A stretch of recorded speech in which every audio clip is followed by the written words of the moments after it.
Hi, this is David Mould from Laymen for Religious Liberty. The tape that you're about to listen to is an exceedingly graphic and gripping tape. It's a testimony of an ex-nun by the name of Sister Charlotte, whom disappeared approximately 2 years after having given this testimony. If you have young children with you, you may wish to screen this tape and listen to it yourself before determining whether you want your child to hear the material that is on it. We're releasing this tape in Jamaica, not that we might engender any hatred toward the Roman Catholic Church or the Roman Catholic people, but rather that you might be educated as to the other side of Roman Catholicism. The Pope is coming sometime around October 12th, 1992. We'd like to flood Jamaica with copies of this tape that when he comes, some brave soul might be inspired to ask, well, John Paul, what can you tell us about Sister Charlotte? To be forewarned is to be forearmed. You probably received this tape without paying anything for it. We wish to let you know that you have our permission to duplicate it as many times as you wish. But please do not charge. Give the tapes away. Spread them far and wide, that Jamaica might receive the education of a lifetime. Thank you.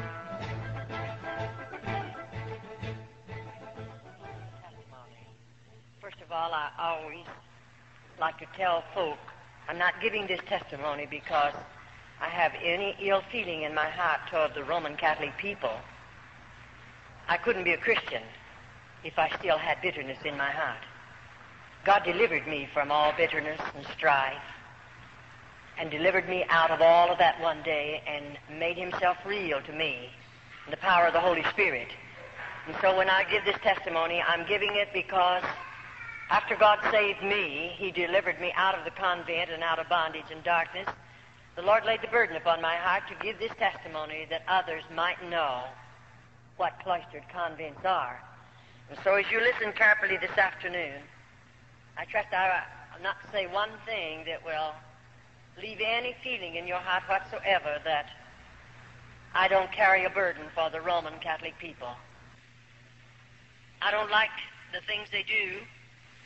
I don't agree with the things that they teach. But I covet their soul for Jesus. I'm interested in their souls. I believe Jesus went to Calvary. He died that you and I might know him. And their souls are just as precious as your soul and my soul. So I'm interested.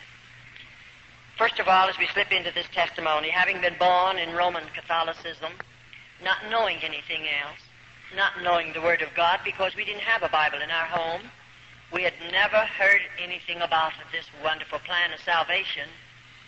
And so naturally, I grew up in that Roman Catholic home as a child, knowing only the catechism, knowing only the teaching of the Roman Catholic Church.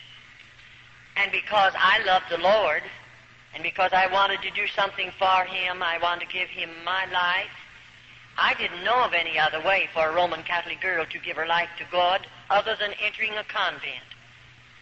And through going to the confessional box where, naturally, I'm under the influence of my father confessor, the Roman Catholic priest, his influence over my life, one day I made up my mind through his influence and one of my teachers in the parochial school that I wanted to be a little sister.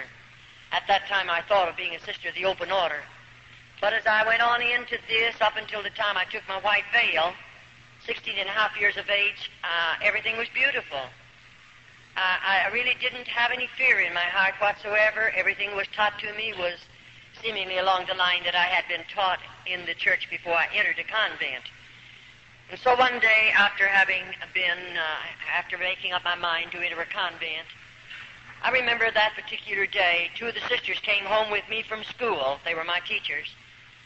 And when we arrived at my father's home that afternoon, our father confessor was in the home likewise.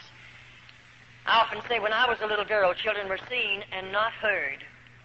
You didn't talk when you was a child, at least you didn't in my family, in my home, unless you were spoken to. And I remember I listened to them carry on a conversation, and then I moved over close enough to my father to ask him if I could say something.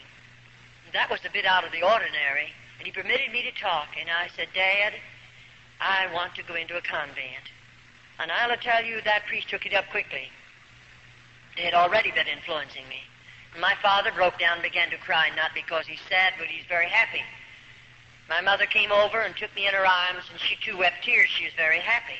Those were not tears of sadness, because to think her little girl was giving her life to the convent to pray for lost humanity.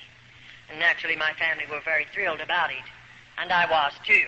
But anyway, I didn't go for about a year after that, and then the time come when I got myself ready, and my mother prepared things for me, and so I entered the convent. They took me, and we didn't have a place close enough to my father and mother's home, so I think they took me around 1,000 miles away from home, where I entered a convent boarding school.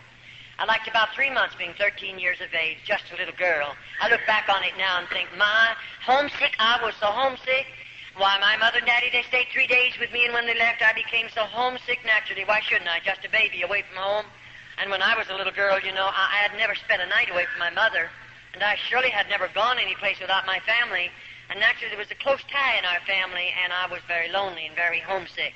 But I'll never forget after Dad and Mother told me goodbye, and I knew they were traveling a long distance away from me, and I had never realized in my heart I'll never see them again. Naturally, I hadn't planned it like that because I planned to be a sister of the open order. But if you listen carefully to this portion of the testimony, then you'll understand just why I'm saying some of the things that I say. Now, oftentimes we say the priest selects his material through the confessional box, because at 7 years of age, I went to confessional. 7 years of age, I would always, when I come into the church, first I'd slip over at the feet of the crucifix, rather the Virgin Mary, and then over at the feet of the crucifix, and I'd ask the Virgin Mary to help me make a good confession, because I was a child and my heart was honest, and I knew the priest had taught us to always make a good confession, keep nothing back, tell everything if I expected absolution from any sin that I might have committed. And so I would ask the Virgin Mary to help me make a good confession. I would ask then Jesus to help me make a good confession. And you know, I'll assure you, after I lived in the convent for a short period of time, now I had to go on with my schooling. I just finished the 8th grade, and they promised me to give me a high school education, some college education.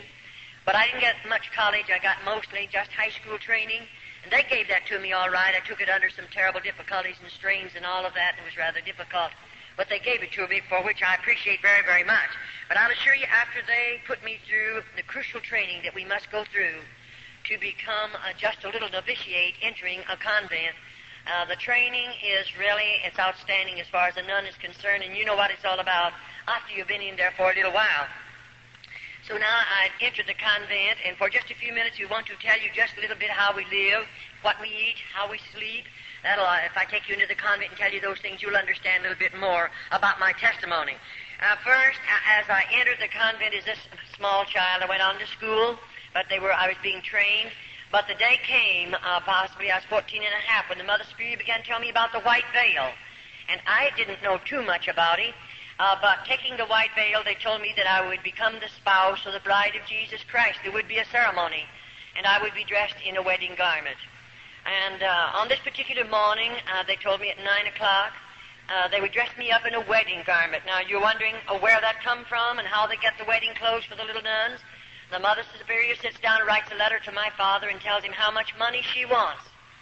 And then whatever she asks, my father sends it, and the little buying sister, goes out and buys the material, and the wedding gown is made by the nuns of the cloister. I'm still open order now.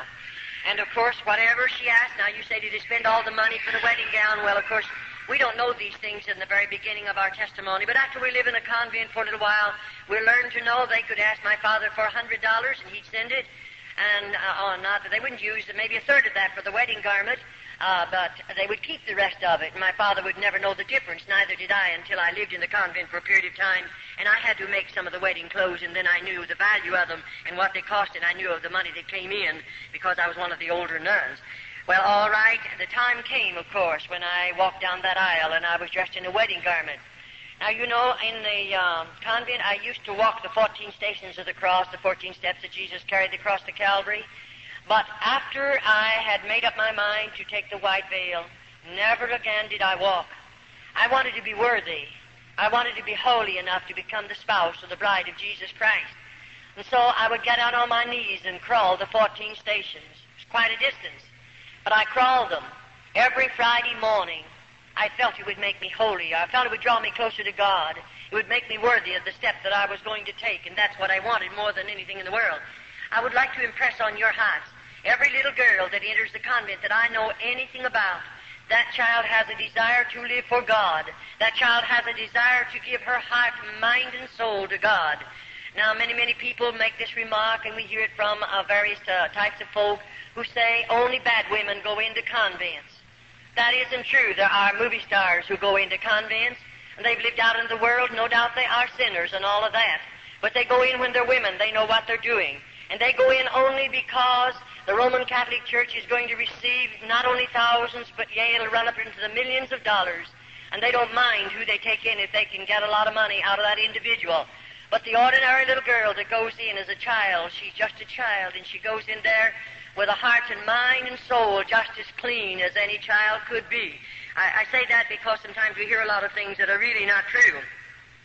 Now, after we become the spouse of Jesus Christ, I want you to listen carefully to this, and then you can follow me into the rest of the testimony.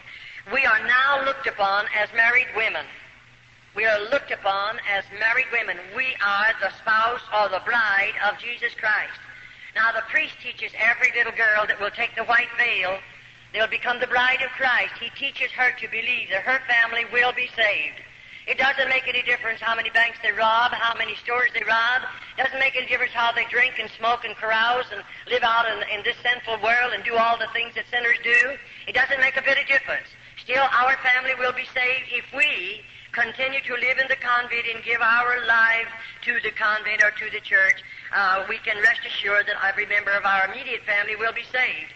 And you know there are many of little children that are influenced and enticed to go into convents because we realize it is a salvation for our families. And sometimes, even Roman Catholic families, the children grow up and leave the Roman Catholic Church and go out into the deepest of sin.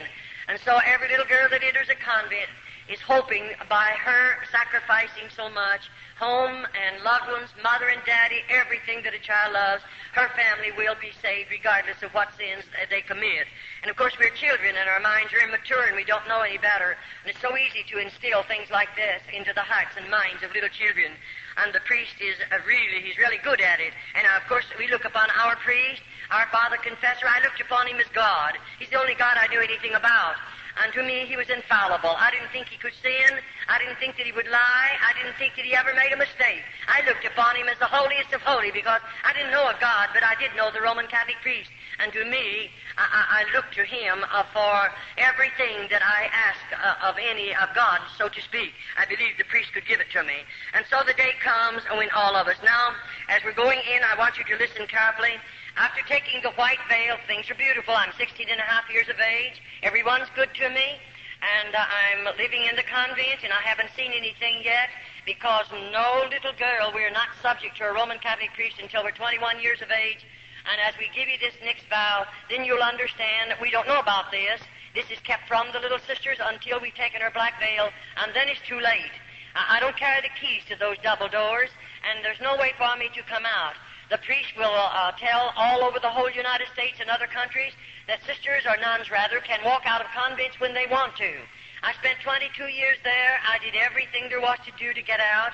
I've carried tablespoons with me into the dungeons and tried to dig down into that dirt because there's no floors in those places, but I never yet found myself digging far enough to get out of a convent with a tablespoon, and that's about the only instrument.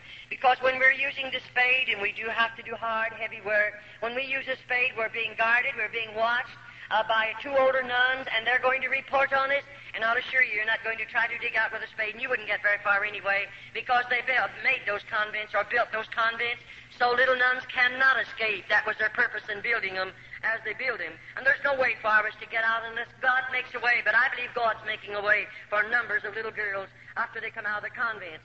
All right, now when the time comes, I think I was 18 when the mother began talking to me. Now, I planned to come out, see, after my white veil. I wanted to be a little nursing sister in the Roman Church. But the Mother Superior, I suppose she was watching my life. I suppose she realized I had much endurance. I had a strong body. And I believe the woman was watching me because one day she asked me to come into her office and she began to tell me, Charlotte, you have a strong body.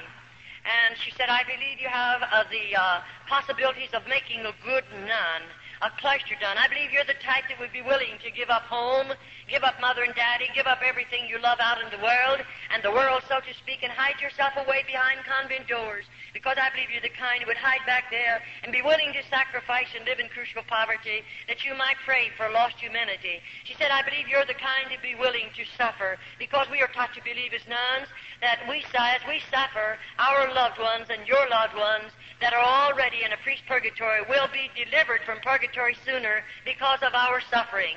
She knew I was willing to suffer. I didn't murmur. I didn't complain. She knew all of that, and she's watching my life, and that's the reason she began to tell me about the black veil.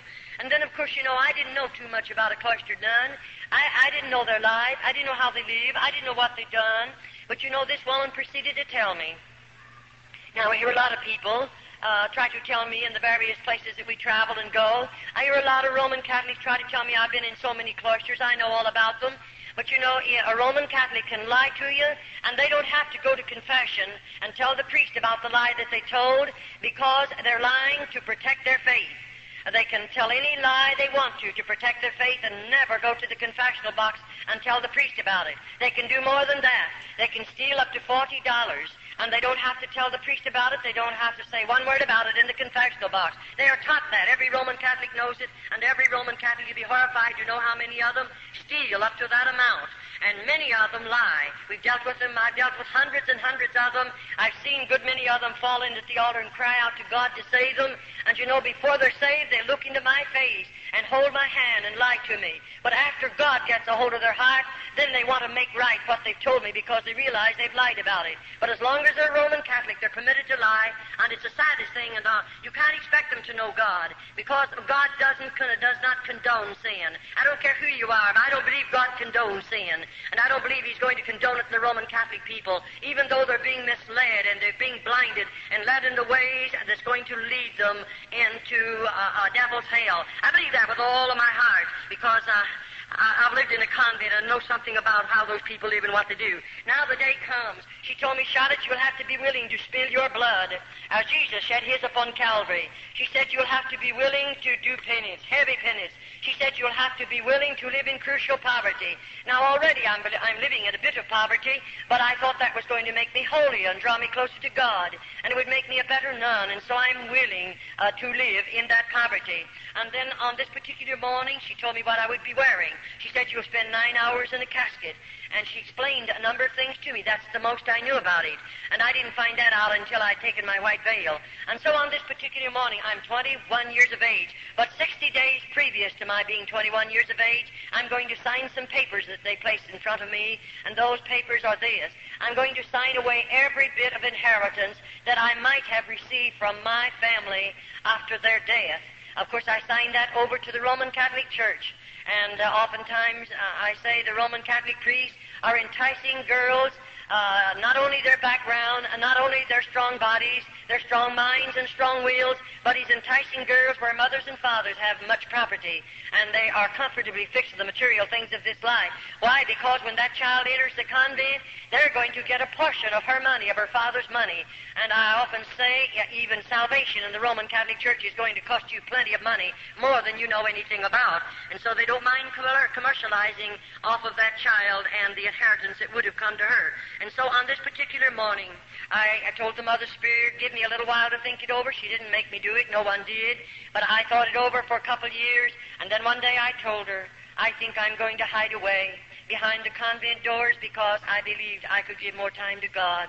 I could pray more. I maybe would be in a position where I could inflict more pain upon my body, because we are taught to believe that God smiles down out of heaven as we do penance, whatever the suffering might be. And I didn't know any better, because I often say, if you could only look into the hearts of little nuns, if you are a Christian, you would immediately cry out before God in behalf of those little girls, because to me we are heathens. It doesn't make any difference the amount of education we may have. We are still heathens. We know nothing about this lovely Christ, nothing about the plan of salvation, and we're living as hermits in the convent. And so on this particular morning, I come walking down an aisle again, similar to that, and may I say, the morning before, I can't go into it too deep, because I never would be able to cover enough of it so you could understand it. But this morning, I'm walking down that aisle, but I don't have a wedding garment on. I have a funeral shroud. It's made of dark red velvet, and it's way down to the floor.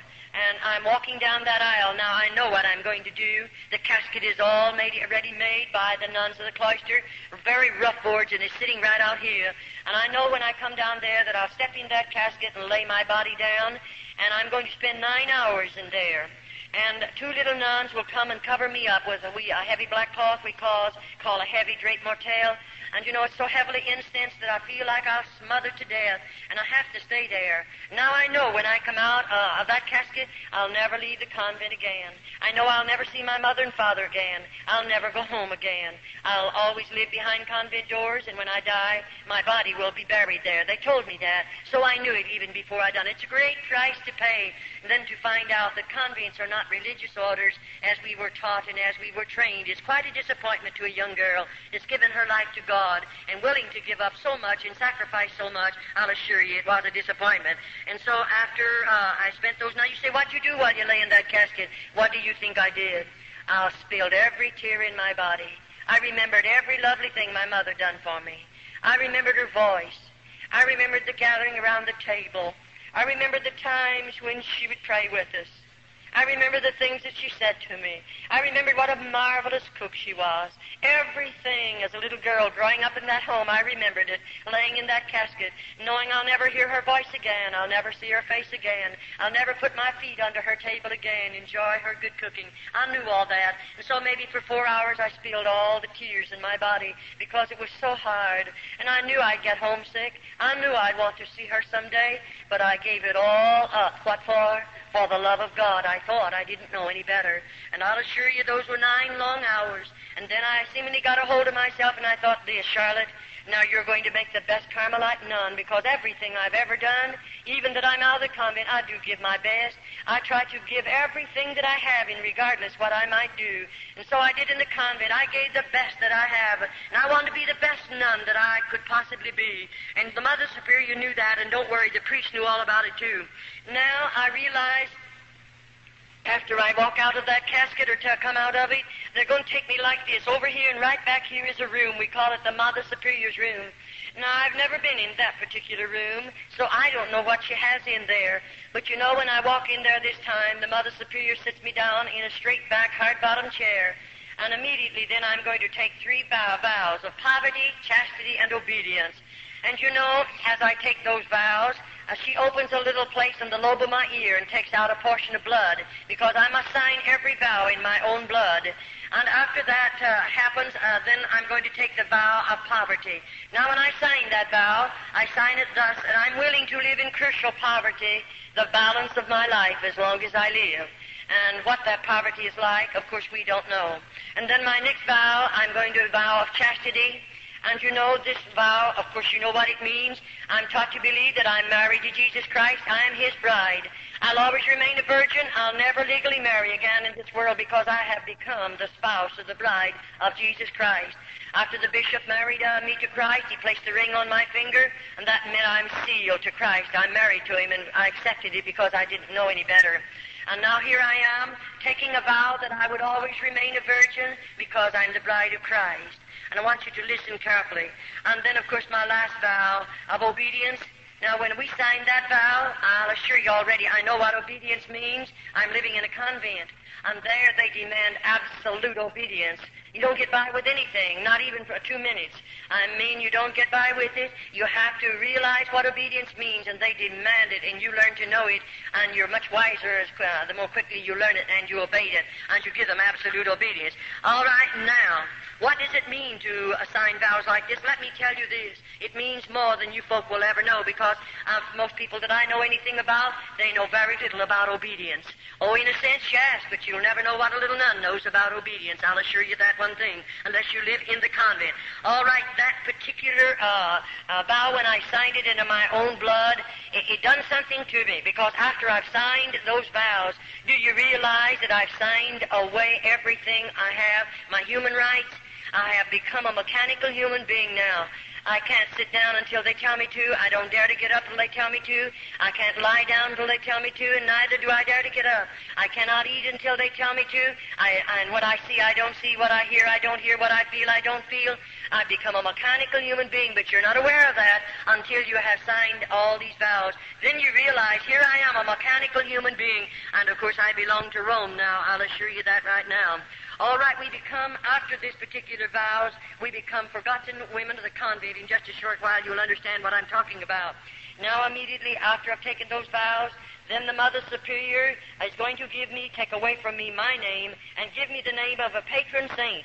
And she teaches me to believe that whatever happens to me in the convent, I can pray to that patron saint, and she will intercede and get my prayers through to God, because I'm not holy enough to stand in the presence of God. It isn't wonder the dear little nuns can never get close enough to God. We have always been taught that we'll never be holy enough to stand in His presence, and we always have to go through somebody else in order to get a prayer through to God. And we believe it because we don't know any better. And so now all identification of who Charlotte was is going to be put away. It'll be taken away from me. And if you knew me and would come to the convent and call for my family name, they'd tell you there isn't such a person as that. I don't exist, even though I'm right there, because I'm writing under another name.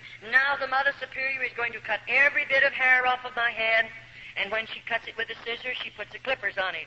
And I mean, there's nothing left. I just don't have one speck of hair left on my head. And of course, if you could be a nun, you would understand the heavy headgear that we have to wear. It would be so cumbersome to have hair and so cumbersome to take care of it. We don't have any ways of taking care of it in the convent. There are no combs in the convent, and so you can imagine how hard it would be for us to take care of a head of hair. It's not necessary that we have a comb after they finish with us. All right, now, this is my black veil. These are my perpetual vows, we'll call them. I'm there, and I'm going to stay there. Now, you know, up until this time, I received a letter once a month from my family, and I wrote a letter out of the convent once a month to my family, even though when I'd write that letter, I'd no doubt they marked out a lot of it, because when I would receive a letter from my family, there was so much of it blacked out until there was no sense to the letter, and oh, I'd weep over those black marks. I was wondering what my mother was trying to say to me. Don't worry, you'll never get to know what she wanted to say to you, because they have blacked it out. And so it would break your hearts many, many times, and you're lonely anyway, because you have no friends in the convent. I'll assure you, even though there was 180 on my particular wing, not one of those nuns were my friend, and neither was I friend to them, because we are not allowed to be friends in the convent. We are all policemen or detectives watching each other. That's so we'll tell. And the little nun that finds something to tell on the other nuns, she stands in good favor with the Mother Superior. And then the mother teaches that nun to believe. When she stands in good favor with the Mother Superior, she's standing in good favor with God. And so that little nun, of course, will want that, and she'll tell a lot of things maybe that are not even true on the other little nuns. All right, now after all of this has transpired and all of this has happened, everything I have is gone. I've sold my soul for a mess of theological pottage, because not only are we destroyed in our bodies, many of us in our minds, and many of us, if we die in the convent, we've lost our soul. And so it's a serious thing. And I surely covet your prayers for little nuns behind cloistered convent doors. They'll never hear this gospel. They'll never know the Christ that you folk know today.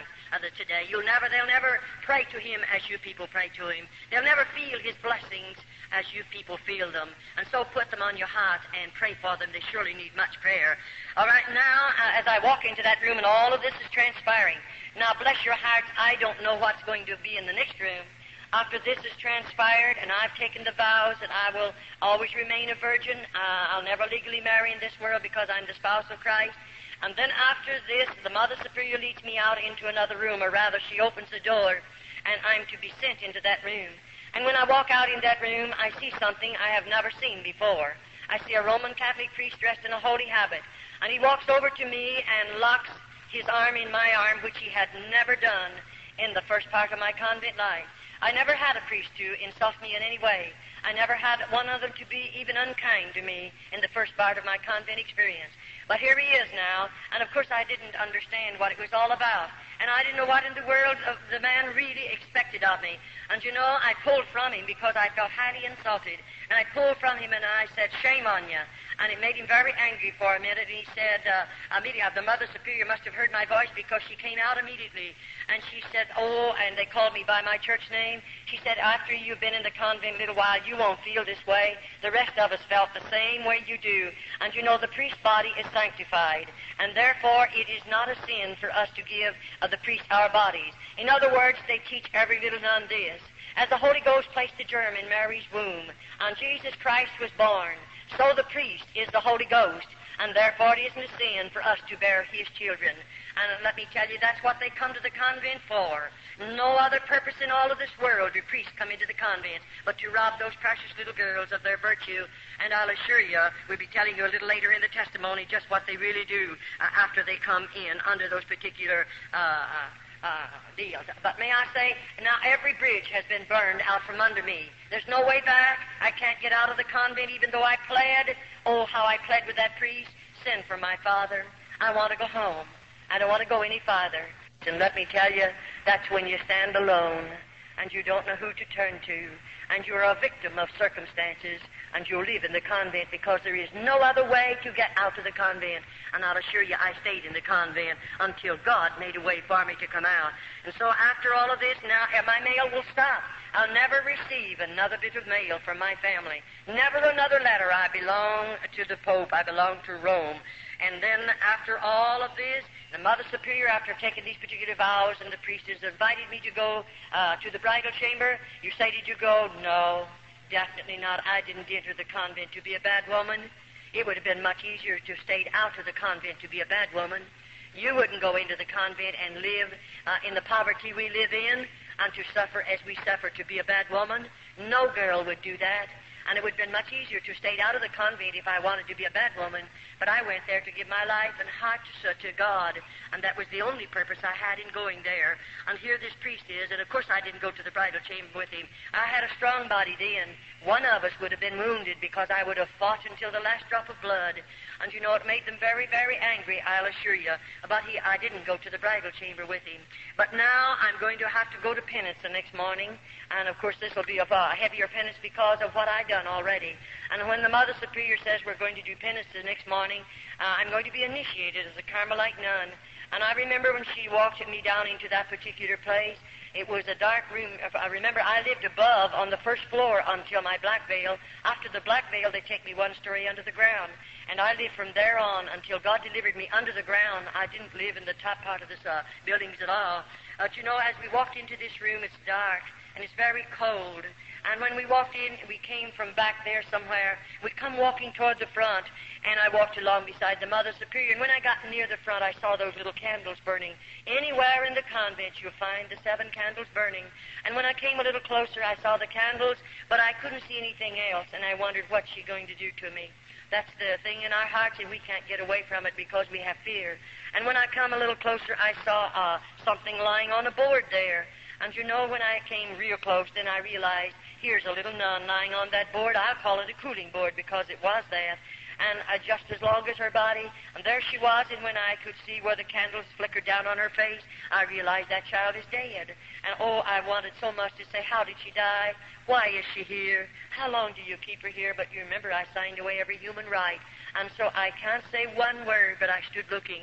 Then the Mother Superior said, you stand vigil over this dead body for 1 hour.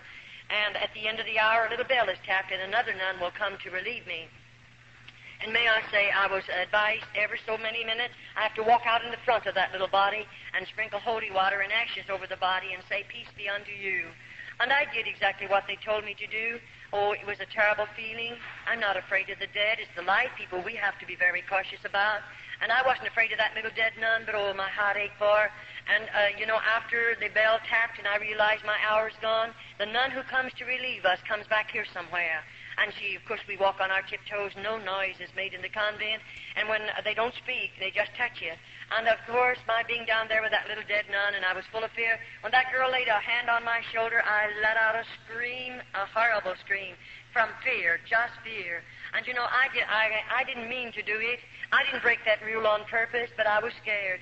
And immediately, of course, I had to come before the Mother Superior, and that's when I first learned to know, one of the first times, about a dungeon. They didn't tell me there were dungeons in the convent, and she put me in such a dirty, dark place with no floor in it for 3 days and nights, and I didn't get any food and any water. And I'll assure you, I didn't scream anymore. I tried so hard not to break the rules of screaming, because there is a dungeon, and I know they'll put you in it. And let me tell you right now, it's not a nice place to be. After you've been in one of those places, you'll know what it feels like. All right now, I say this before I go any farther, that popery is a masterpiece of Satan.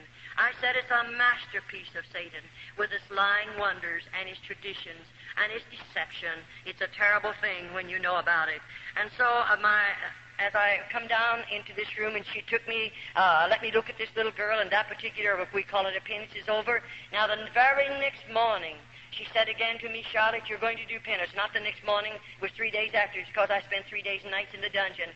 The next, fourth, fifth morning, whichever it was, she said, you're going to do penance. She took me down into another room, not the same room. And when we come walking down this time, I could see that big piece of wood, but I didn't know what it was. And when I came a little closer, there was a cross. It was made of heavy timber. I might say it was maybe 8 or 10 feet high, very heavy. And that cross was sitting on an incline like that. And she had me walk over here at the base of the cross, and she said, now strip your clothes off. And I took my clothes off. And then she made me, down to my waistline, then she made me drape my body over the foot of that cross. And she pulled my hands underneath and bound them to my feet. And then, that's where I'm going to spill my blood. And she had not told me how, and neither could I ask how I would spill it. And she gave 2 little nuns that came with her a flagellation whip. It's, I might call it a bamboo pole. It's about this long. It's about that big around.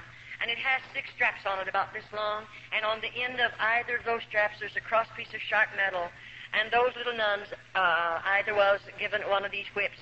And they stood on either side of the cross. Now, at the same time, those girls began whipping my body.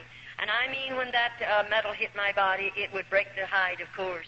It would cut into the flesh, and I spilled blood, and it was running down to the floor. That's my flagellation whipping. That is where I spill my blood, as Jesus shed his upon Calvary. And, of course, I'm human. It wounded. It hurt. It was very painful. After the whipping is over, they don't bathe my body. They put my clothing back up on my body, and I have to go the rest of the day. When the night comes and I stand in front of my cell there, after we have to stand there 2 undressed with our backs to each other, and then when I went in, I couldn't sleep that night.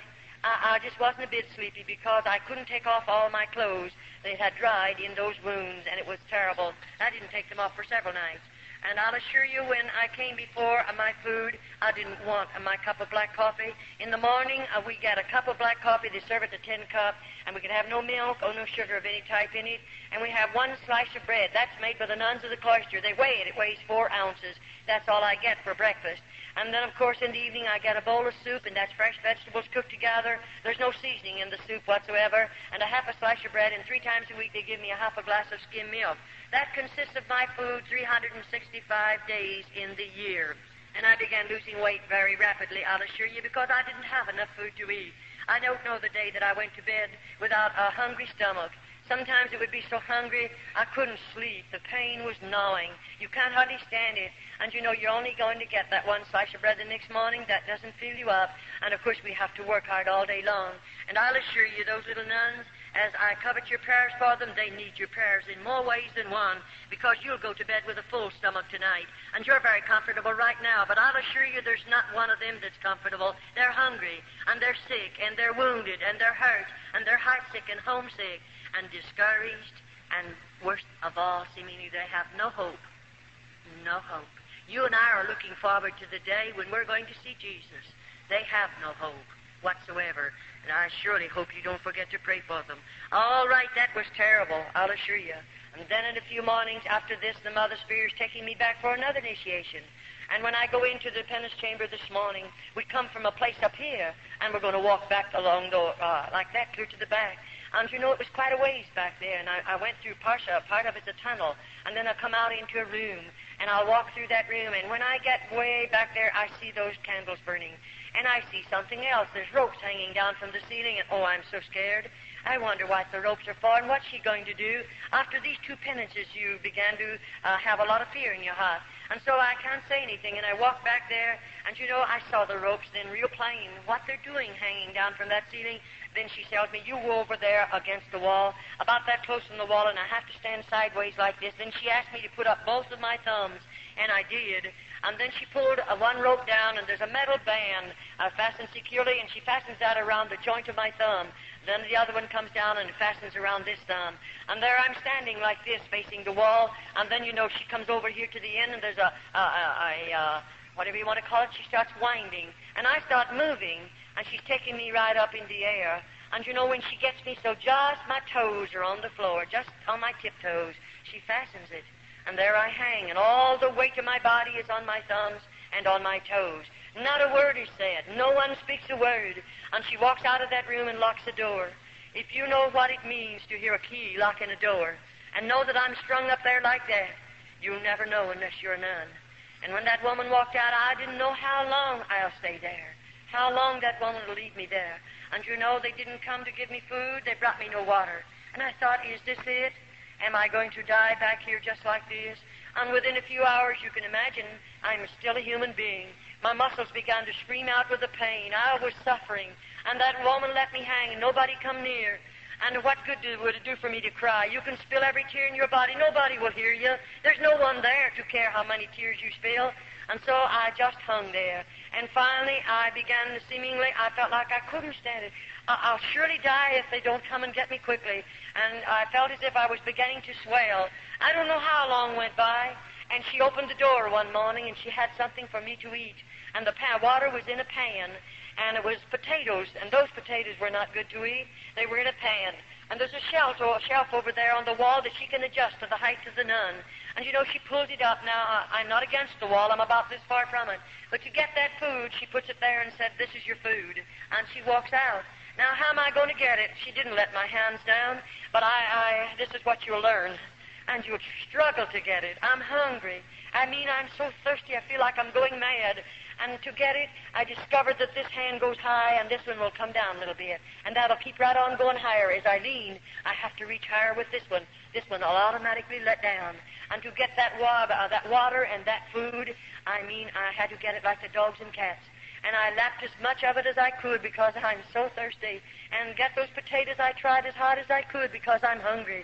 I mean, I'm hungry. And I got as much of it as I could naturally, but I was hungry. That's the way she fed me for a while, and then she released the bonds on my hands and on my feet.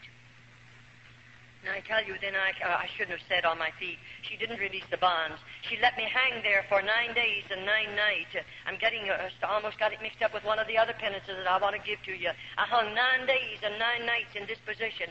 And may I say, at the time come when I was so swollen here, and naturally I could see myself puffing out here. I felt like my eyes were coming out of my head.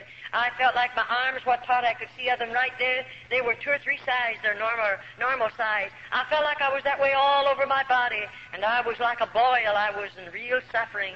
And then on the 9th day, she comes in and she releases the bonds from my hands and my body and lets me down on the floor. Now, I go down, I can't walk. I'll assure you I didn't walk. I didn't walk for a long time. But you know what? There's 2 little nuns that carry me out. One gets under my feet and the other under my shoulders.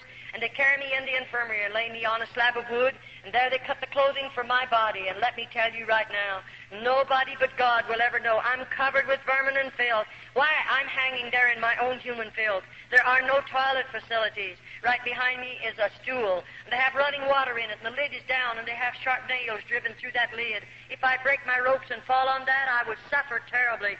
And this is the life of a little nun behind cloistered doors. After they've already deceived us, disillusioned us, and got us back there, then this is the life that we're living. And these are the things that we're going to have to do. And I'll assure you, it isn't anything funny. And then I remember as I lived on in that place, Oh, let me tell you, in the morning, we have to get up out of our beds at 4:30 in the morning. The Mother Superior taps a bell, and that means 5 minutes to dress. And may I say to you folk, it's not 5.5 minutes. You better get that clothing on in 5 minutes. And I failed one time, and I had to be punished severely, but I never failed again in all the years in the convent. And you know, when we are finished dressing, then we're going to start marching, and we march by the Mother Superior.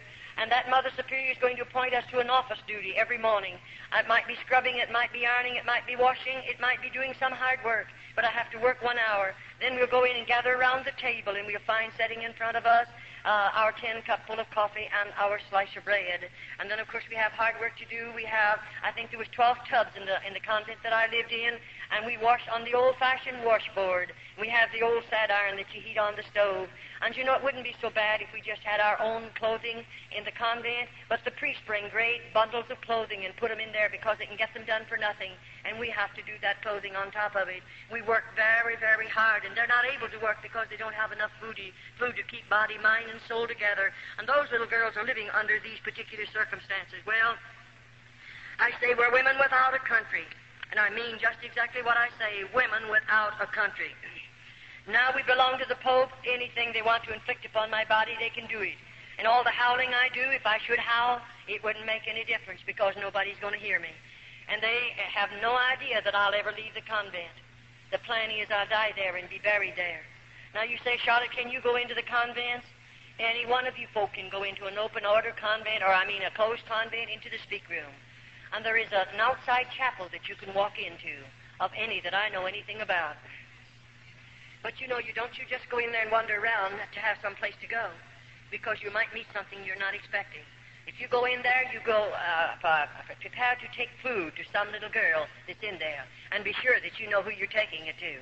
And when you go, as you walk up toward the front of the building like this, you'll see a bell, and you'll know what to do because it'll tell you. And you press a button there, and there'll be a gate swing out. It has about 3 shelves on it. And, of course, you've brought something for someone that you know in the convent. It might be the mother coming to visit her daughter. And you know, when that bell is tapped, the Mother Superior is back here behind a big black rail. Now, that's a big iron gate there, and there's heavy folds of black material clear across there. And you can't go back there. You'll never see the Mother Superior, but she'll answer you through the black rail. And you might say, I brought some homemade candy from my daughter, and you might ask the Mother Superior to let you speak to her. You can't see her, but you could speak to her. You know, the mother will call that lovely little girl and call her out on the other side of the grail. Of course, you can't see her. And you know what? The mother will speak to her and say, honey, are you happy here? And that little nun will say, Mother, I'm very happy. You say, why did she say that? Well, bless your heart, don't you know the Mother Superior is standing there?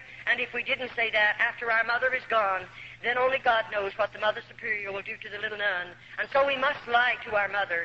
And then the mother will say, do you have plenty to eat? And that little nun will answer and say, we have plenty to eat. But I'll tell you, that mother will go home. She'll prepare a lovely meal for the rest of the family. But if she could look in and see our table and see what her little girl is eating, if she could look into her little girl's eyes after she's been there 3 or 4 years, baby Jesus, and there's the crucifix, and then we have a prayer board. And by the way, I'll assure you folk that you'll never want to kneel on our prayer board. We kneel on it every day if we are able to walk under our own power.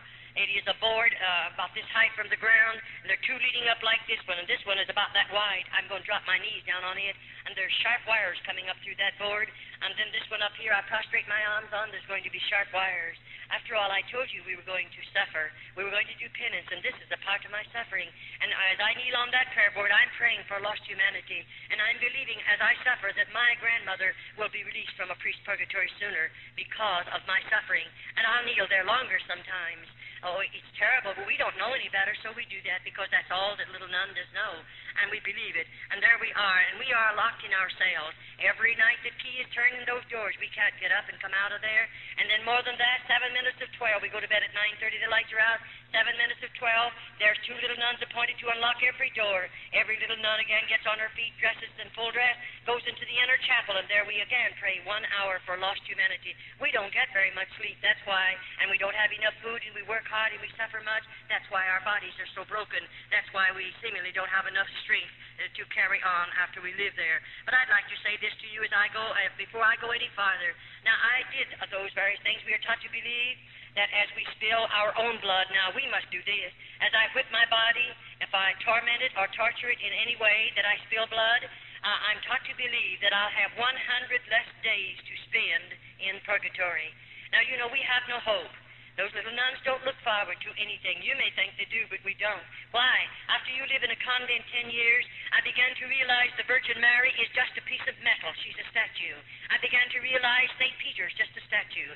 I began to realize that the statue of Jesus is just a piece of metal. In other words, we come to the place to believe that our God is a dead God. And I'll assure you, after you live in a convent long enough, not at first, oh no, but after we've suffered enough, after we've seemingly fallen down at the feet of those statues and spilled our tears on them and have begged them to intercede and get a prayer through to God, and years go by of whatsoever, a parent won't even know when they're dead. So who's going to pray us out of purgatory, or rather buy us out of purgatory? No, we realize after we're in there for a period of time that there is no purgatory. And of course, you know there isn't, and I know there isn't. And there is no purgatory. The only purgatory the Roman Catholic people have is a priest's pocket, and they're filling his pockets with coins in order to pray for the dead. And may I say, there are thousands and thousands of Roman Catholics. In the month of November, may I say to you, in United States, 2 years ago in the month of November, the Roman Catholic priests praying masses for the dead of the Roman Catholic people in this country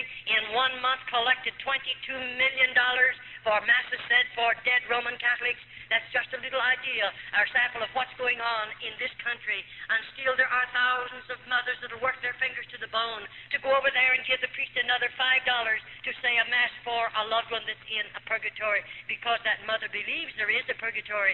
In the convent they have a painting of purgatory, and there's nothing in the room but just that painting.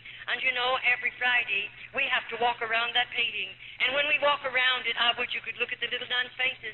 What do I see? The painting, as you would walk around it, looks like it's a big, deep hole out there, and there are people down in there, and the flames of fire is lapping around the bodies of those people, and their hands are outstretched like this.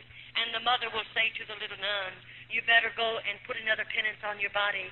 Those people are begging to get out of that fire. And because we're heathens, we don't know any better. I might go someplace in the convent, and maybe I'll burn my body real bad. Maybe I'll torture it some way and spill some more blood, because as I suffer, I believe they're going to get out of that place where a priest puts them. And there are millions of people, so to speak, in purgatory that your priest have put there. And when he knows that it's the biggest fraud there is in the world, he knows there's not a bit of truth to it. And bless your heart, I often say, you take purgatory and mass away from the Roman Catholic Church, you'll rob her of 9/10 of her living. She'll starve to death if you would take it away from her. She commercializes not only off of the living, but off of the dead, and on it goes. All right. It doesn't bother a Mother Superior to take one of those dear little girls. And may I say, you know, when the priests come into the convent, they come as our Father Confessors. Once a month we go to confession. And we don't want to go, don't you worry. I many of the time have got in the very back row. I didn't want to go in there. I know who's out there. One of them, I may not know the particular man, but I know he's a priest, and I know those priests. I certainly have seen them enough. I've lived there long enough. I certainly have had contact with every one of them, and I'll assure you this one thing. I don't trust one single one of those in the convent. Now, we're not telling you about every priest. I don't know all the priests. I'm just talking about the convent in my personal testimony of convent life. And you know, we know something about what's out in that room, and here we are. We know we're going to confession today. It may take all day long, and here he comes. And I have never seen a Roman Catholic priest come into the convent that I was in without intoxicating liquor under his belt. And I say, a man or a woman, regardless of who you may be, when you get liquor under your belt, you're not a man, neither are you a woman. You become an animal and a beast. And so we have a beast sitting out there. There's a straight back hard-bottom chair, no other furniture but the crucifix and the Virgin Mary. But here he is sitting on that chair right out there in the middle of that room. Now here a little girl has to walk out there alone, and she has to kneel down. Think of it. Why, bless your heart, I really sometimes, I'm saved now, I'm out of the convent, and I now look back at that Roman Catholic priest, and I often say, I'm sure he was a twin brother to the devil, because he's full of sin, he's full of vice, he's full of corruption. And we go out there and kneel down at his knees. Now, you're a lucky girl if you get away from that man without being destroyed. Why, he's drunk. He's a beast. He's not a man. Oh, he has a holy habit on.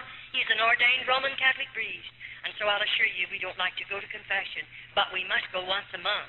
And those little girls can't help themselves, and nobody comes out into that room with the priest and I until it's all over, and then we can come back, and the next one will have to come. And I'll assure you, we don't appreciate that day. And those little girls don't know any better. They don't know anything about the plan of salvation. They don't know that Jesus went to Calvary and died for them. They don't know that he shed his blood for them. Those little girls know nothing about it, because to me, as I repeat again, the Bible was a hidden book to every one of those little girls. And so now they can do things like this. Now, if a Roman Catholic priest comes into the convent, he may go to the Mother Superior and ask her to permit him to go into the cell where one of the nuns are. And you know that mother with her carnal mind and her carnal heart, and she's very hard and very carnal, and she is the mother many times of many illegitimate children. They belong to the priest. And you know, she'll take that priest and he's drinking. She knows it. They bring liquor in with them. Sometimes some of the nuns will drink with them, and the mother usually drinks with them. And it's really a terrible place. It is not a religious order. It does not live up to that name whatsoever. But here she brings that priest into one of our cells. Now, I wonder if you realize how serious it is. That Roman Catholic priest, he has liquor under his belt, we know that. But he has a big, strong body. He's had 3 square meals food every day of his life. He can eat all the food that he wants. But you know, there's a little nun that may have a broken body, and she may not have very much strength. And what did he come into that cell for? For nothing other than to destroy that little nun. I often say I wish the government could walk into a convent just about the time one of those priests are let in the cell. The mother will turn a key in the lock, and you're locked in there with that priest. Now, we have no way to defend ourselves, and I often say I have had to nurse those little girls. I'm an RN. I got my nurse's training by going through the tunnel over to through the hospital as I lived in an open-order convent. But may I say, after that priest is taken out of there, if you could look upon the body of that little nun, she looks like something you've thrown out in a hog pen, and a half a dozen old sows have just mauled that child's body. And this is convent life. I can understand why your priests are calling over the phone every day or two and screaming their heads off because I'm in this city giving this testimony.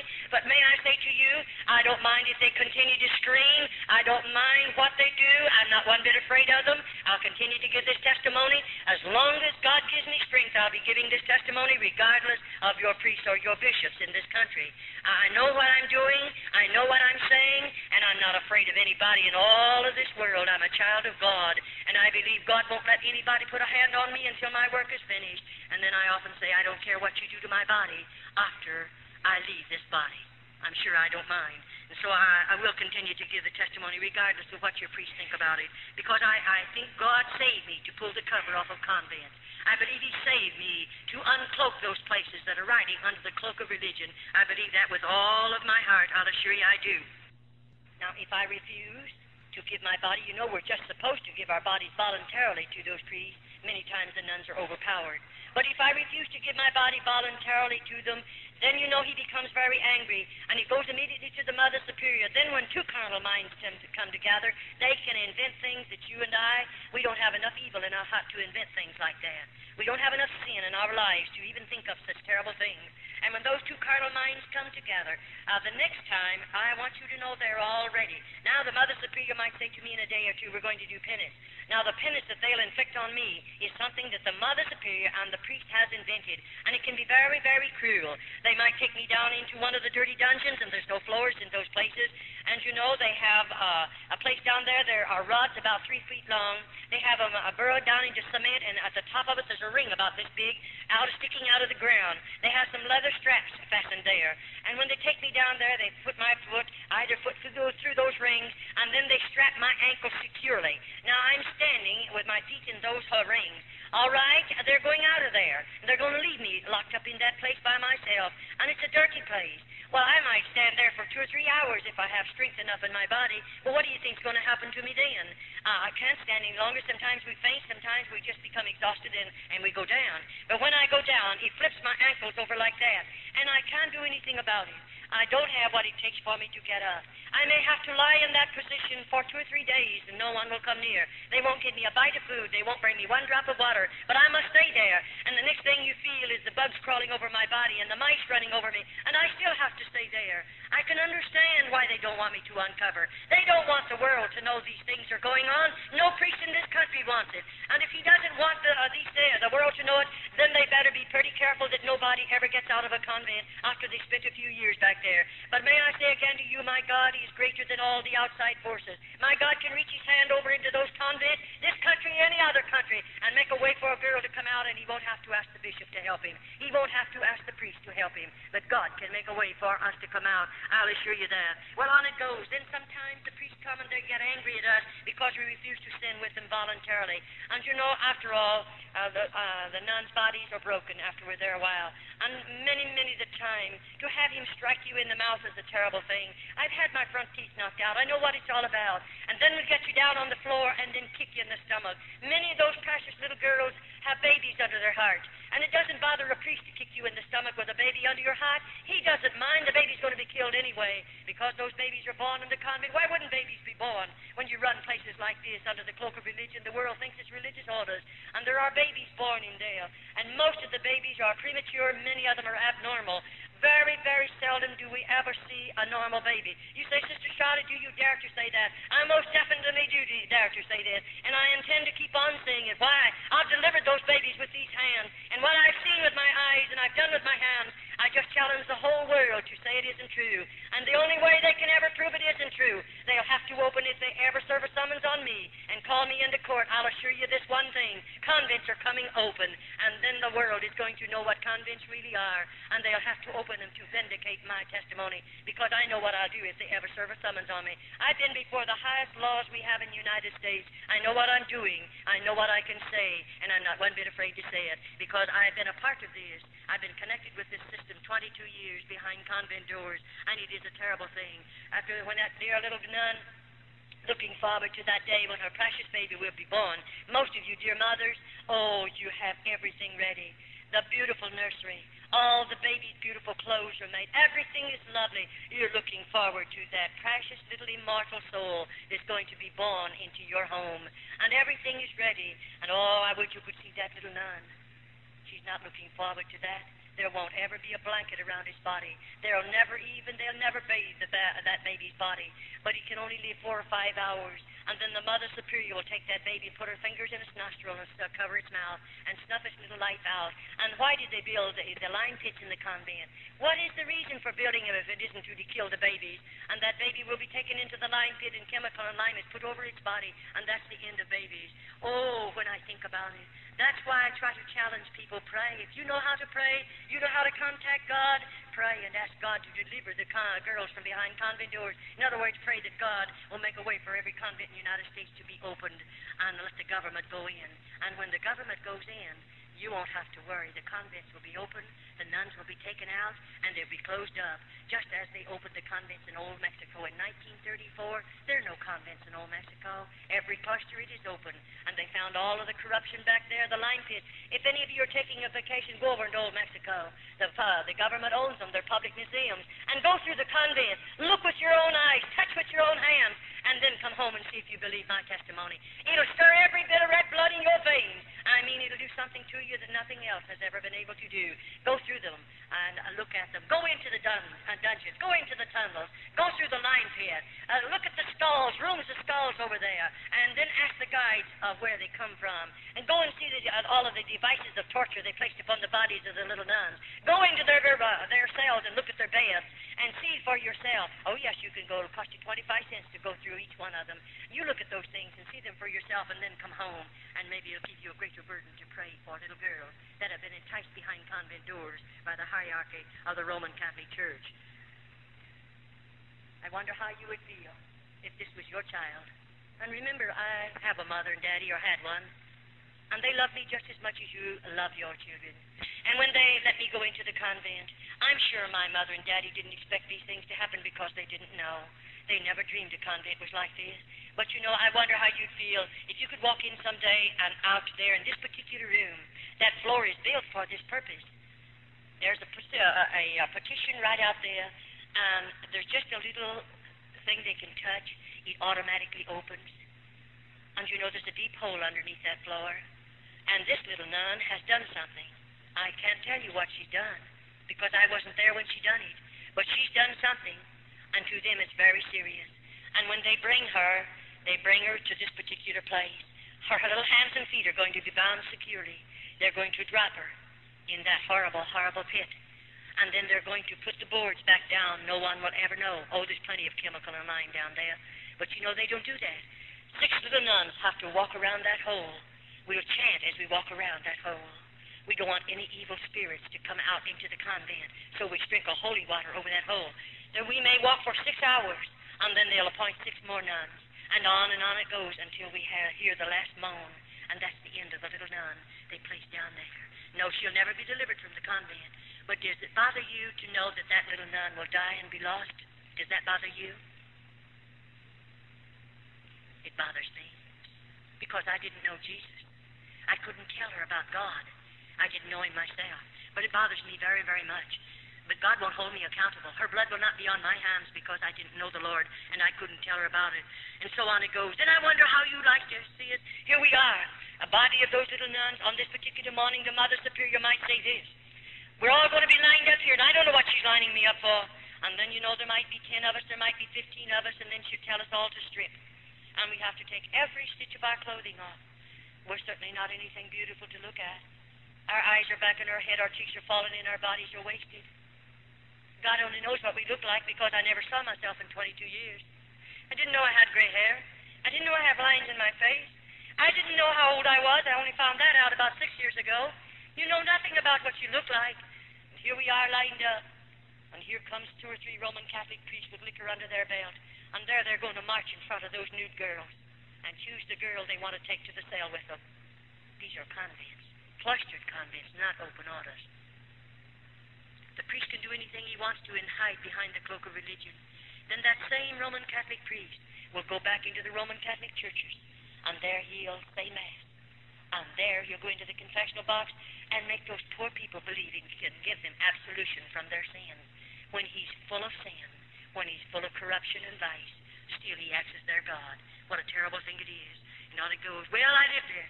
Now, all the time these things are going on, what do you think's happening inside of Charlotte? God love your hearts. I didn't know people could hold so much hatred and bitterness. And it went on and on and on. I was filled with bitterness and hatred.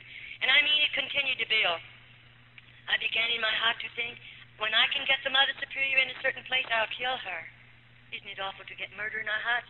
I didn't go in the convent with a heart like that, nor a mind like that. But I began to plan murder in the convent. How I could kill her, how I could kill a Roman Catholic priest, and on it goes.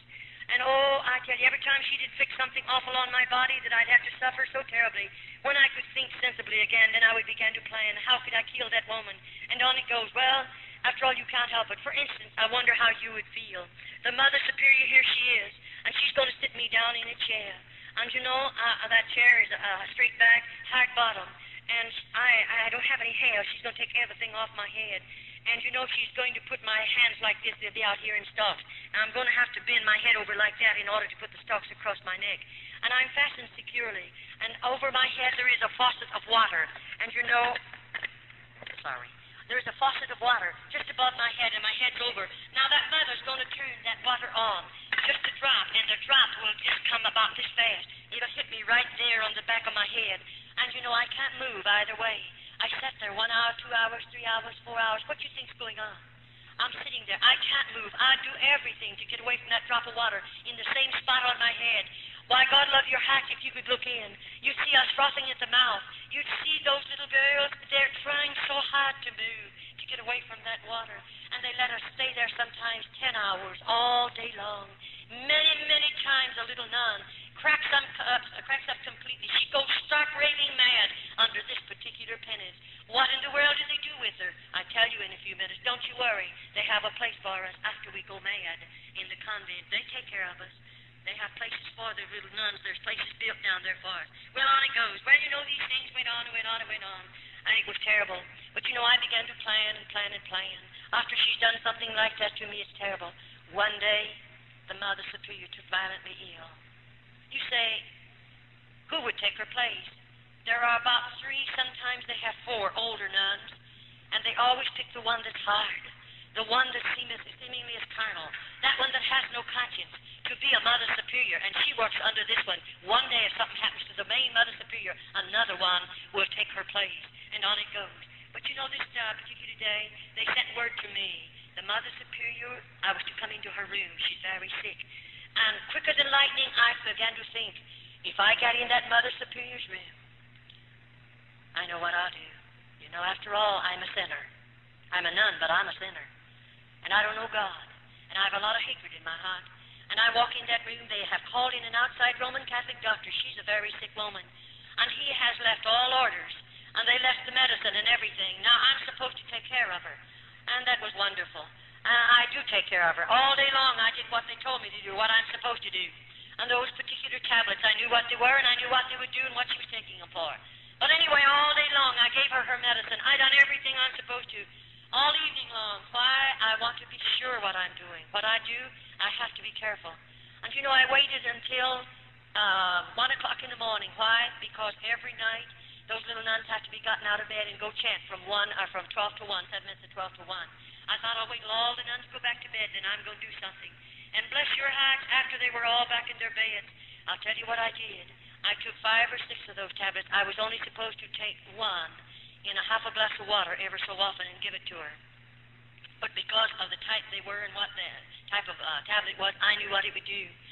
I put 6 of them in a glass of water and stirred them up. And I gave them to her. I knew she would go into convulsions. It would twist her completely out of shape. I knew that woman would suffer 1,000,000 deaths within 25 minutes. I knew that. And I thought, I'm going to watch her suffer because she has punished us. She has hurt us so many thousands of times. I'll watch her suffer. Isn't it terrible to think a child can live in a place like that long enough until she has the same kind of a heart almost the Mother Superior has? But that's what comes when sin gets in your life. And so I waited. You know, I gave them to her. And something happened to me. I got scared. And I looked at that woman, and she began to change color. And I couldn't find her pulse. I couldn't find her respiration. I was frightened. And I thought, oh, what shall I do? If they find her dead, only God knows what they'll do to me. I'll tell you what I did. I got that stomach pump as quick as I could. I pumped that woman's stomach. I massaged that woman. I done everything there was to do. And oh, thank God she didn't die. I said, I thank God. But you know, I sat down by the bed and held her hand and watched her carefully until the respiration came back normal, until her pulse was normal, and I felt she would live. And I thought of another thing. I'll do this then. I saw where her keys were hid in her shelf right there in her own room. So they're on a big chain or on a big ring, and I thought, I'm going to take those keys. I'm going down into that dungeon. When I say down, this is 2 stories under the ground. I'm going someplace where she's always warned us. It's a solid wall like that, and clear to the back end of that wall, there's one door, and it's heavy, and it's always locked. And I've heard her tell me scores of times, and I'm sure she has the others, don't ever try to go through that door. What in the world is over there? And why did she tell us that? We can't get through it. It's locked. But, you know, I wondered what was back there. Because when they had me in the dungeon for a long time once, I heard screams under the ground. I heard such blood-curdling screams, and I knew there were some girls locked up somewhere. And so I'm going through there if I find a key. And so I got her keys, and I went into that particular place. And when I got back there, it took a while to do it. I want you to know to find the key. But oh, when it unlocked that door, I walked through that door, and I walked into a hall. The hall, I would say, was maybe 5 feet wide, maybe wider than that. That's just a guess. And anyway, on the other side of the hall, there were a number of cells over there, small rooms, and they had real heavy doors. And in those cells were little nuns. And when I went up to the first one, near the top of the door, there's a little place about this long, it's about that wide, and it has iron bars going across there. And I looked right into the face of a little nun that I knew, one that I'd sit across the table from, one that I've prayed with in the chapel. I knew that girl, and here she is, and they had chains, the lock chains around either of her wrist and around her waistline. And I said, when did you have something to eat last? And no answer. How long you been here? No answer. I went down to the 2nd, the 3rd, the 4th, the 5th, and the stench was getting so bad I couldn't stand it. And you know, those little girls would not talk. Why? I lived in the convent, you know, a long time. I don't care if I was 2 miles under the convent, way back there. We were working back there, and we'd whisper. The next day I'd have to suffer because the convents are wired, and the Mother Superior can hear every voice, every whisper, and then somebody tells, and you're in some serious trouble. And those nuns has been there long enough. What have they done? I don't know. But those nuns are supposed to have cracked up mentally, and so they have put them in those chains. And when they die, they can't fall down to the floor. They're just dropping those chains and slump. When they go in there, they don't give them any more food. No more water. That's a slow death. And so as I saw all of that, I became so sick from the terrible stench because many of them are already dead. And I don't know how long they've been dead. I came out of there and walked back up to this room where the Mother Superior was, and she was lying there sleeping. And I watched her carefully, and she slept till the next day, long, long hours, and didn't waken. And when she did, she said, I've had a long sleep, and I said, yes. They let me take care of her for 3 days. And you know the third day? I don't know. You say, did she ever find out you was down there? Well, not yet. I hope she didn't while I was there. But anyway, 3 days they put me out in the kitchen. In other words, when we go to the kitchen, 6 of us go for a 6-week period. And this particular time they put me out in the kitchen with 5 other little nuns. What am I there for? I'm doing the kitchen work. I'm going to do all the cooking that's done out there and take care of the work in the kitchen. And so when I went out in the kitchen, we have a long table back here, and it's a work table. And our vegetables will be prepared for the soup, and that's what we were doing, all 6 of us. And something happened. Our kitchen is a very large room, and a very long room, not as wide as it is long. And over at one end of it, you'll find over here the stair steps leading, about 4 of them leading down. Then there's a landing right there. Over there is a big, heavy outside door. But here there's a landing. Our garbage cans sit there. And right here is a stairway, cement one, leading down 1 story under the ground. Now, I'm up on 1st floor in this kitchen. All right, as I'm in there and we're there working, something happened. Somebody touched a garbage can. You know, all my convent life, we are taught never to break silence. We don't dare to make noises in the convent. We are punished for them. And when something touched the garbage can, that's a noise. And who in the world? 6 of us, and we're all together. Who's touching the garbage can? I wheeled around, and they wheeled around, and we saw a man. And you know that man was picking up the full can, leaving an empty one. I'd never seen that before. I've been in that convent for years, and in the kitchen, but I never saw anything like that happen. I believe God had his hand on me. With all my heart, I believe it.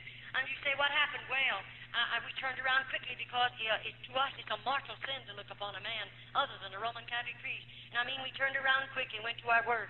But you know, I thought, if that man comes back again to get another full can, I'm going to give him a note and I'm going to ask him if I can run out with him. But I didn't do that. But you know what I did? When we run out of something in the kitchen, there's a pencil hanging up there on a chain. And bless your heart, I have to, or whoever it is runs out, you have to write it on a tab. And of course, I stole a piece of paper off of a sack. And I thought I'll carry that little piece of paper in my skirt pocket. And every time I can get a hold of that pencil, I'm going to write a word or 2 on a note. And that's what I did. It took quite a while to do it. But I watched that garbage can. Every time I could take the garbage down there, I did it. And you know, when it was just about full. And I thought the next evening, it'll be full when we put all the garbage in it. And so that afternoon, I broke my crucifix, and I laid it up on a shelf, and I had a hard time doing it because they're watching me. But I did it, and I laid it up on a shelf, and I did that to have a way to get back to that room, of course. And so when our dinner work is over, our supper dishes, everybody has to go out at the same time, and we march by the Mother Superior. And you know, when I marched by, I stopped and said, please, may I speak to you? And I did, and I said, Mother Superior, I broke my crucifix, and I left it in the kitchen. May I go for it? And of course, no nun goes without her crucifix. And she said, how did you break it? I lied to her. Everything she asked me, I lied to her. You say, why did you lie? She lies to us. And we're all sinners, so we all lie. And it doesn't make any difference in there. And so we lied. And I lied to her. And then finally she said, you go get the crucifix and come right back. And that's all I wanted anyway. I have to have a reason. You can't go back to the kitchen after you've left it. And so I didn't go for the crucifix, but she thought I did, and I run for this tin can. Why? That night when I put my garbage in there, I put a note right on top of that garbage and left the lid off, which I was not supposed to do. And you know, I said on the note to the garbage man, if you get this, won't you please help me out? Won't you do something to help the little nuns out? I told him about those 19 cells down there and those 19 nuns in him. I told him about some of the babies that have been killed. I told him some other little nuns that are locked up in the dungeons and they're bound with chains. I told him a plenty. And I said, won't you help us? And if you will, please leave a note under the empty can. That's what I went back for. And when I lifted up the can and found a note, you don't know how I felt. I froze to the floor. I was so scared I didn't know what to do. I picked that piece of paper up and I read, and this is what that man said. I'm leaving that door unlocked. And I'll leave the big iron gate unlocked. You come out.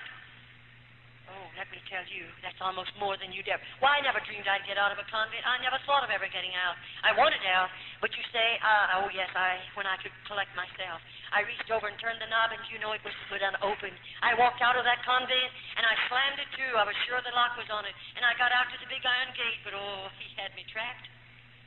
That iron gate was just as locked as it was ever locked. You don't know what it done to me to stand there looking at the iron gate. I'm locked out of the convent. I have no right out there. You can't imagine. I don't know if I grew old right there. I don't know. I know I suffered enough because I'm scared half to death. And what will I do if I go back and pound on that door? What will they do with me? And oh, the fear that grips your heart. And you say, what'd you do? I didn't have any shoes and stockings on. I wore those out years ago. When I think of the Roman Catholic Church being the richest church in the world, and they let those little nuns go winter and summer without any shoes and without any hose, living in crucial poverty, I wonder how they can do it. Hungry as we are. Your priests are all nice and fat. The little nuns are so hungry. I wonder how they do it sometimes. You say, what did you do? Shot it? Well, I'll tell you, I just took a hold of that big old iron gate and I tried to climb it. That's all there was for me to do. And up about 1.5 feet from the top is a ledge about 6 inches wide. I thought if I could get high enough to get my knee on the ledge, I'm safe. And I did. I got one knee on the ledge, but this time I don't have any strength left either. And you know, I thought, what'll I do? I'll put one foot over, then I'll get the other over. Then I realized, I have 3 skirts on. My skirts are gathered on a belt, and they're clear down to my ankles. My veil, of course, is down to my knees in front and that long in the back. How will I ever get over those sharp points? And I thought, I can't go down. I don't have strength enough, so I'll have to jump. And if I jump, I'll break every bone because I was broken body, of course. And I thought, what I'd do? Well, I pulled all my clothing up around my body and held them with one hand. And then I thought, I'll have to jump. And they have a buzzer in the convent. And when a little nun tries to escape and they catch her, they put a buzzer on. And if the priest tell you they don't come to the convent, I would you could see the priest then. You'll find a good many of them there. And they immediately are after that nun. They don't want her out. If she comes out of that convent, she's going to give a testimony someday. And it'll pull the cloak off a convent. And I'll assure you they don't intend for us to get out. And so as I let loose of that top of that gate and I made that jump, I just didn't make it. My clothing caught on top of those points and I hung there, but I'd let loose. And I often say, I don't know what I look like. I didn't know I had gray hair. But I've often said maybe my hair turned gray there. Maybe you'll never know what I suffered hanging on top of that gate, knowing that buzzer can go on any minute, and then what would they do to me? I was scared. So I thought I tried to wiggle my body and to swing it. If I can get back far enough to grab the gate with one hand, maybe I can help myself, and I did. And then with the other hand, I tried to pry the snappers loose on my skirt, and that let me fall between them. Do you know what happened to me? I hit the ground. I was out. I was unconscious for a while. I don't know how long, though we have no way to tell. But when I came to, I had a shoulder broken and my arm was broken right in here. The flesh, the bone had snapped right through my flesh because I didn't have any meat on me. And I thought, what'll I do? And I realized I'm on the outside. And where am I going? Where do you think you'd go? I'm not in the United States. I'm in another country. And I don't know a thing about that country. When they took me over there, I was so heavily veiled. And they took me from that particular cart or train to the convent. I was so heavily veiled I couldn't see anything. And I don't know where I am. I don't know where to go. I don't know if I have any people. I don't know if I know anybody in the world. And I'm a pauper. I don't have any money. And I'm hungry. And my body's broken. And I'm hurt now. Where do you think you'd go? I tell you, it's something to think about. I just started away. But get away from the convent. And I did. And I started moving away.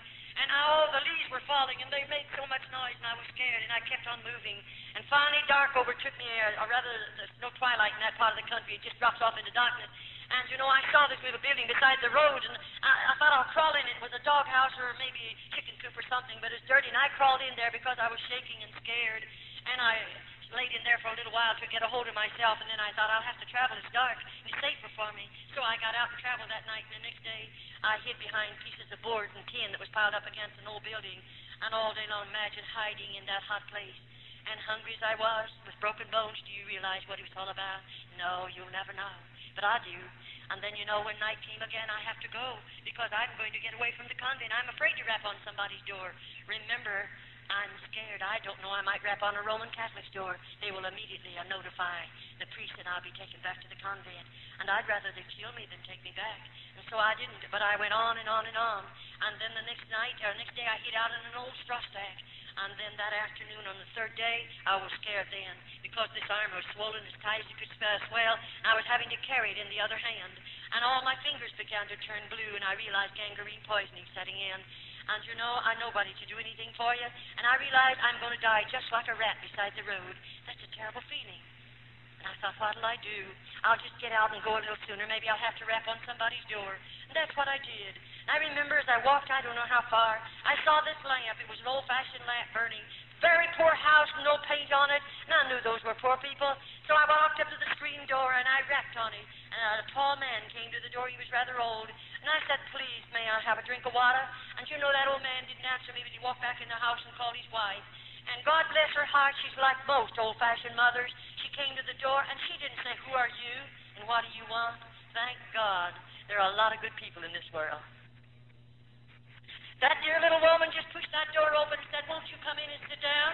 Do you know that's the most beautiful music I've ever heard in my life? I should say I'll come in and sit down. And she pulled out a chair. And I sat down on it, glad to sit down. And you know, their house was poor. There was no rugs on the floor of any type. A tablecloth, red checkered tablecloth on the table, a little old stove over there in the corner, and there was a fire in it. And that woman put some milk in a pan and heated and brought it over to me. And you know, I'm hungry. I don't have any manners. I forgot how to act. I forgot a lot of things in 22 years.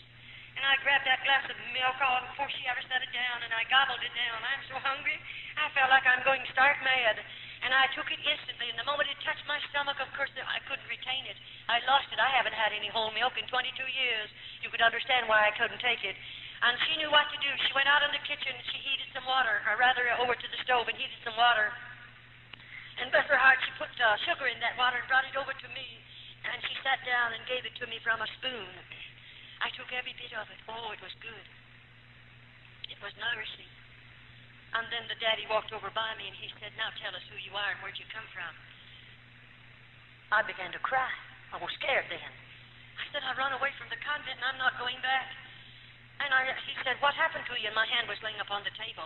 And I said, well, I tried to get over the gate and I fell and I'm hurt. And you know, he said, we'll have to call a doctor. And bless your sweet life. Then I really became hysterical. I got up from the table. I was going to run back outside and they wouldn't let me. He said, wait a minute, we're not going to hurt you. You're hurt. You have to have help. I said, I don't have any money and I don't have any people. And I can't pay a doctor bill. Of course, I was just in a terrible mess, if you want to know it. And that man said to me, I'm going after a doctor. He said, and he's not a Roman Catholic. Neither am I. That dear man didn't have a car, but he hitched up a horse and buggy, and he drove 9 miles to get a doctor. The doctor came out in his car. And when he got out to the place, he got there ahead of the man. And when the doctor walked in and walked around me, he just kept walking around me, and he was swearing. Maybe he didn't realize it was a terrible effect on me. When he stopped and looked at me, of course, he was mad. He was mad. Why was he mad? He was mad because he was looking at something that was supposed to be a human being. And I didn't even look like a human being. I was in such a horrible condition. But finally, he calmed down. He came over to me and he said, I'll have to take you to the hospital tonight. Oh, I became hysterical. I said, I don't want to go. Please don't make me go. And then he sat down carefully and took my hands.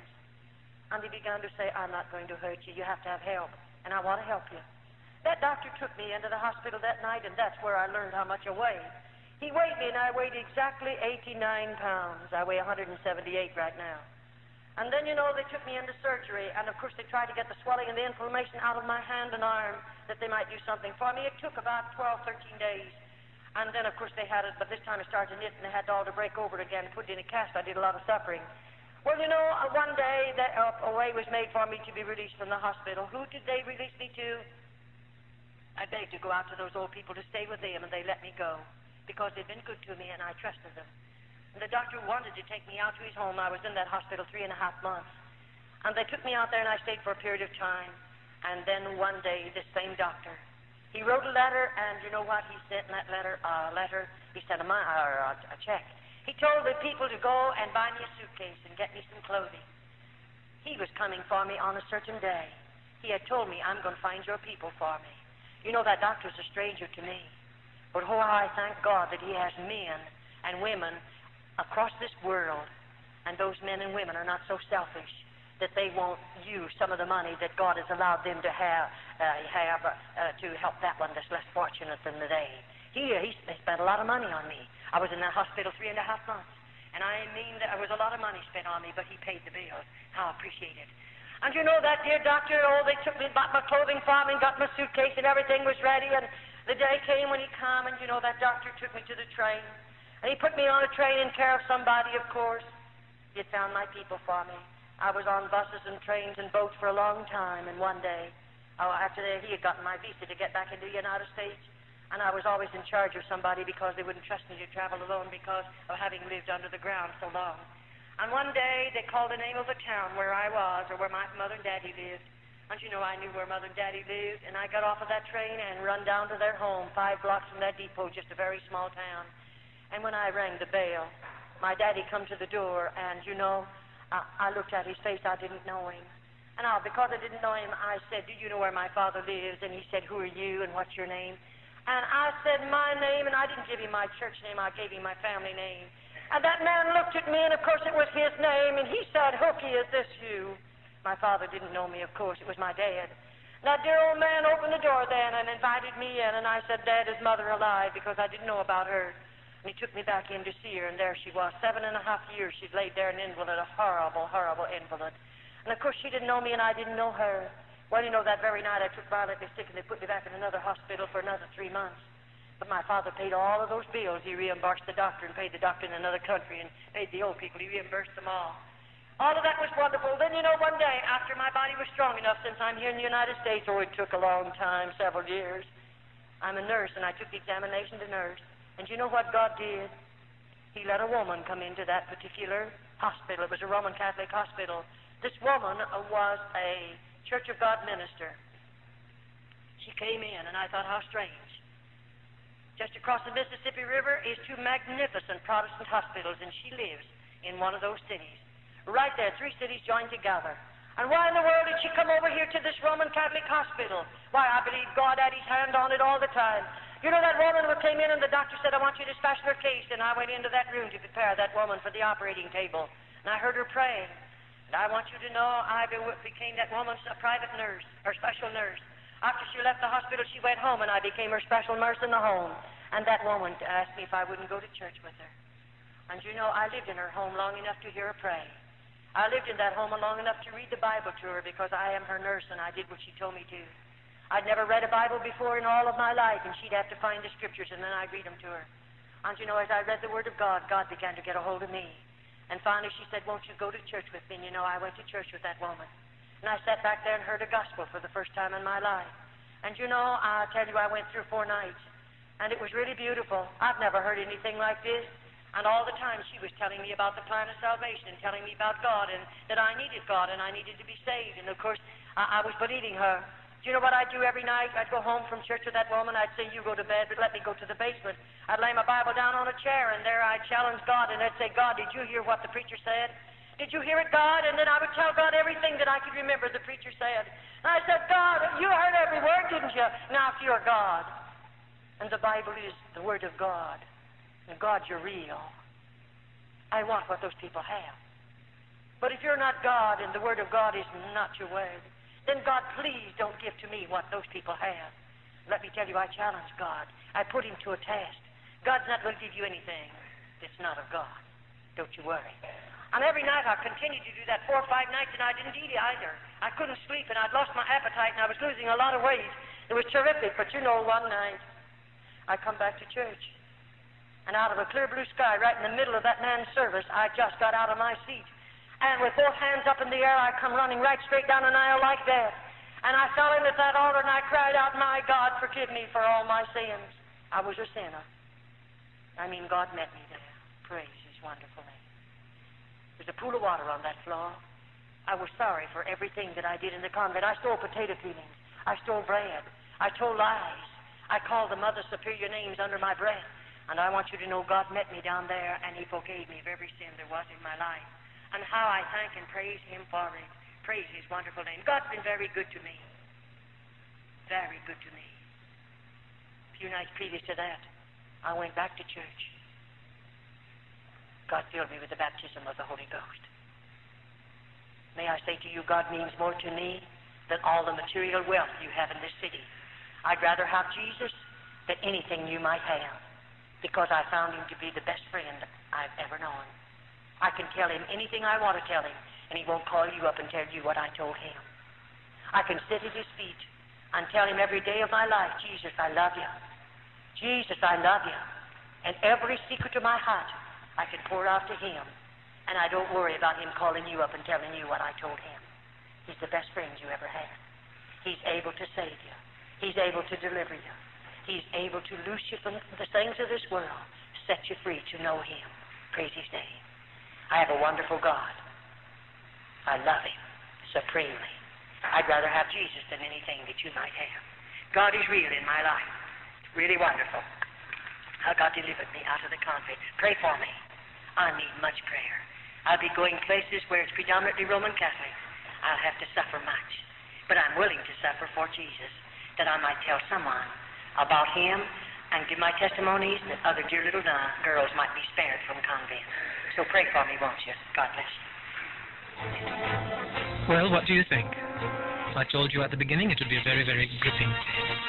You'll recall that we introduced in Jamaica the book Maria Monk, which was once Bandleader. We feel this tape is a perfect complement to the book.